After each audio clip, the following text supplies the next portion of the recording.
Okay, so op hierdie koue oggend, nog nie 100% winter nie, maar dis blerrie koud vanoggend. Ek het 'n nuwe Gumball nail client. In ander woorde, dit is die nail special wat ek op Dinsdae en Donderdae hardloop en dit is vir R150 en wat ook al nails jy trek uit die Gumball masjien uit, is die nails wat jy gaan kry. Al sê wat jy het is die lengte en die shape. En ja, ek is excited. Ek weet nie wat ek gaan kry vandag nie. Die nailidees is gebaseer op nail art en decoration goedjies wat ek het, wat ek ge-accumulate het over time. So yes, ek is excited vir hierdie styl vandag en hopefully is dit nogals iets cool met 'n nuwe tegniek of nuwe produkte wat ek nog nie gedoen het nie.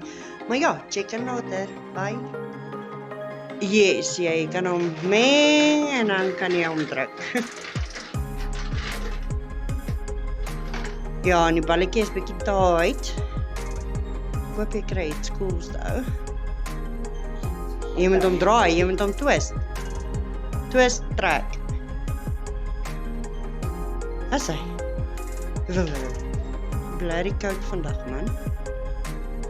Okay, hoe lyk dit? Oh, dis cool!